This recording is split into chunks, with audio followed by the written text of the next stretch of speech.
سابق army chief lord dent نے ایک فیکٹری پروجیکٹ کے لیے تجارتی معاہدے کی حمایت کے لیے حکومتی وزراء سے کروڑوں کی فنڈنگ کی۔ دستاویزات سے پتہ چلتا ہے کہ اس نے پالیسی پر ہم مرتبہ کے اثر و رسوخ کے بارے میں خدشات پیدا کرتے ہوئے اس منصوبے کے لیے حکومتی حمایت حاصل کرنے کے لیے اپنی پوزیشن کا استعمال کیا۔ اس منصوبے کا مقصد شمالی آئرلینڈ میں ایک فیکٹری بنانا تھا، لیکن بالآخر ناکام ہو گیا۔ لارڈ ڈیناٹ کسی بھی غلط کام سے انکار کرتے ہیں اور دعویٰ کرتے ہیں کہ ان کے اعمال شفاف تھے۔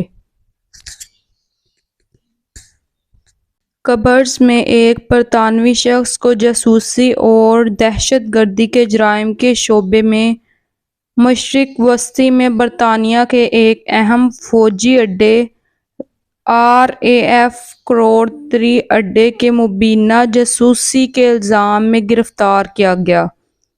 اس پر ایران کے پاسداران انقلاب سے روابط کا شبہ ہے اور انٹیلی جنس کے مطابق وہ دہشت گردانہ حملے کی منصوبہ بندی کر رہا تھا، جس کے بعد اسے گرفتار کیا گیا۔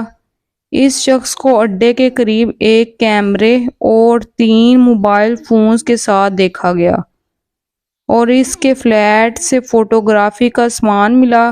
علاقائی سلامتی کے لیے ممکنہ مضمرات کے ساتھ حکام تحقیقات کر رہے ہیں۔ میٹروپولیٹن پولیس کی کارروائی کے ایک حصے کے طور پر پولیس نے 23 سالہ ایسٹرک ماحولیاتی کارکن جو بوتھ کو شمالی لندن کے نیو بارنیٹ میں اس کے معاون رہائش گاہ سے گرفتار کیا۔ بوتھ کو 7 افسروں نے عوامی پریشانی پیدا کرنے کی سازش کے شبے میں اس کے بستر سے اٹھا لیا۔ اس آپریشن میں کوئکر میٹنگ ہاؤس پر چھاپہ مارنا بھی شامل تھا، جس میں بھاری ہتھ کنڈوں پر تنقید اور پرامن احتجاج کو مجرمانہ بنانا شامل تھا۔ بوتھ نے اس تجربے کو تکلیف دہ قرار دیتے ہوئے کہا کہ اس سے اس کی حالت مزید خراب ہوگی۔ سال کے گرم ترین دن کی خرابی کی وجہ سے کئی مسافروں کو ٹرینیں خالی کرنے اور جنوبی لندن میں جنکشن کے قریب پٹریوں پر چلنے پر مجبور ہونا پڑا۔ میٹ آفس کے مطابق برطانیہ میں چارلڈ سرے میں درجہ حرارت 33.2 سینٹی گریڈ ریکارڈ کیا گیا۔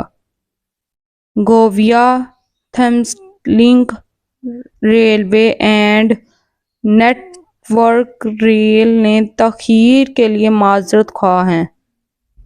اس طرح کے گرم دن میں بغیر بجلی اور ایئر کنڈیشننگ کے مسافروں کو نکالنے میں دشواری کا حوالہ دیتے ہوئے کہا، مسافروں نے تجربے کو مشکل اور غیر آرام دہ کے طور پر بیان کیا۔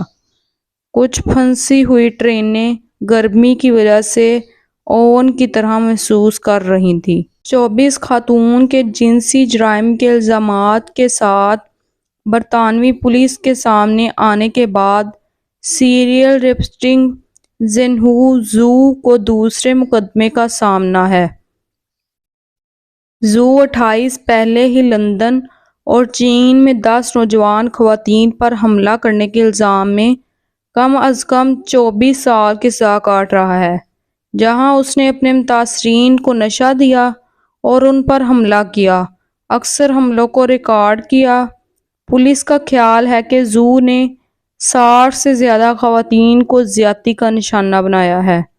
کچھ متاثرین بین الاقوامی اپیل کے بعد سامنے آئے ہیں۔